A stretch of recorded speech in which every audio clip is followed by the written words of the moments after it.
Kang Deddy Mulyadi dan Rizik Syihab adalah kedua tokoh yang sangat menonjol. Berikut perbedaan dan sisi kepemimpinannya. Deddy Mulyadi adalah seorang politisi dan tokoh budaya asal Jawa Barat yang dikenal dengan gaya khasnya yang sederhana dan dekat dengan masyarakat. Berikut beberapa karakter dan sifat yang sering dikaitkan dengannya. 1. Merakyat. Deddy dikenal sangat dekat dengan masyarakat, terutama kalangan petani, nelayan, dan pedagang kecil. Ia sering turun langsung ke lapangan dan mendengar keluhan warganya. 2.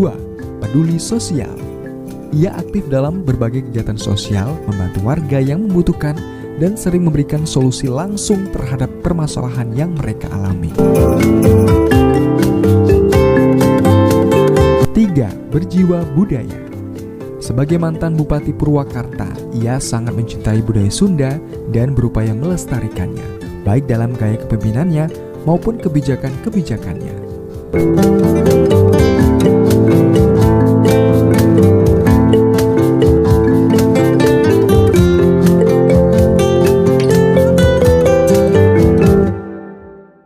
4. Tegas dan inovatif. Deddy memiliki gaya kepemimpinan yang tegas namun tetap inovatif, seperti membangun tata kota Purwakarta dengan sentuhan budaya lokal.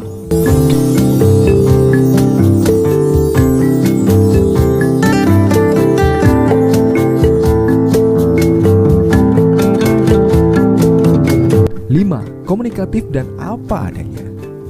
Ia dikenal sebagai sosok yang terbuka dan tidak kaku dalam berkomunikasi, baik di media sosial maupun secara langsung dengan masyarakat.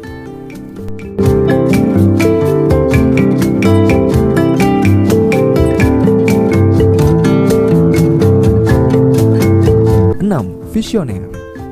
Ia memiliki visi membangun daerah dengan pendekatan yang unik, seperti mengedepankan kearifan lokal dan keberlanjutan lingkungan. 7.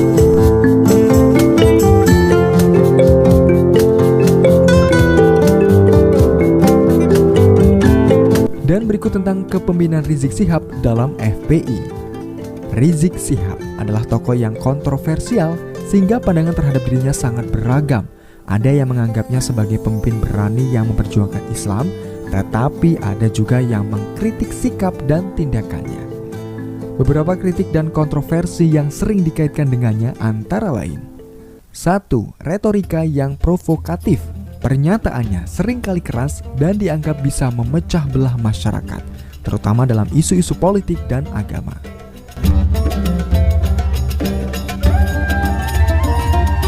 2. Konflik dengan pemerintah. Ia sering berseberangan dengan pemerintah yang membuatnya beberapa kali terlibat kasus hukum dan dianggap tidak kooperatif. 3. Kasus hukum. Rizik pernah tersangkut beberapa kasus hukum, termasuk terkait pelanggaran protokol kesehatan dan dugaan penyebaran informasi palsu. 4. Gaya kepemimpinan yang konfrontatif. Ia lebih sering menggunakan pendekatan keras dalam menyampaikan pendapatnya, yang membuatnya sulit diterima oleh sebagian kalangan. Kita biarkan, dan ini sudah dilaporkan ke Mabes Beberapa Polri. pihak menilai bahwa cara berpolitiknya justru memperdalam perpecahan antara kelompok yang berbeda pandangan dengannya. Masalah dengan aparat keamanan. Beberapa kegiatannya pernah berujung pada bentrokan dengan aparat keamanan atau tindakan tegas dari pemerintah.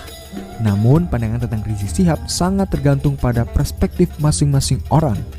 Pendukungnya menganggapnya sebagai pejuang Islam, sementara yang lain mengkritiknya sebagai tokoh yang terlalu konfrontatif.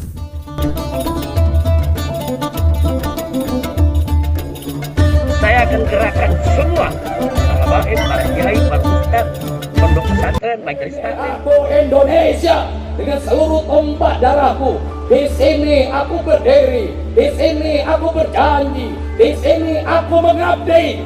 Tak ada satu detik pun bagi diriku kecuali mencintai Indonesia. Seluruh jiwa ragaku tertumpah bagi Indonesia. Maka kedaulatan negara akan lumpuh dari kekuatan bangsa. Tetapi sebaliknya, manakala sumsum jati diri bangsa mulai terlepas, nama-nama mulai berubah, makanannya mulai berubah, bahasanya mulai berubah, pakaiannya mulai berubah, keseniannya berubah, maka dirinya sudah mengasingkan di kampungnya sendiri. Ketika manusia sudah mengasingkan di kampungnya sendiri, maka tanahnya akan menolaknya, maka airnya akan menolaknya, maka udaranya akan menolaknya, maka mataharinya akan menolaknya. Seluruh penolakan itu adalah petaka, karena dalam waktu yang tidak terlalu lama kita akan mulai tergeser di negeri kita sendiri. Ketika kita tergeser di negeri kita sendiri, tumbuh menjadi bangsa yang tidak memiliki kedaulatan apapun, tidak memiliki kedaulatan di bidang ekonomi, tidak memiliki kedaulatan di bidang politik, tidak memiliki kedaulatan di bidang sosial, tidak memiliki kedaulatan di kebudayaan. Maka pertanyaannya adalah, kau telah menyia-nyiakan seluruh darah yang tercucur para pahlawan yang mendirikan republik ini. Kau adalah pengkhianat bangsa sejati. Bumimu tak akan mampu menerima badanmu, langitmu tak akan mampu menerima ruh ketika engkau kembali. Karena apa? Karena kau bukan Indonesia.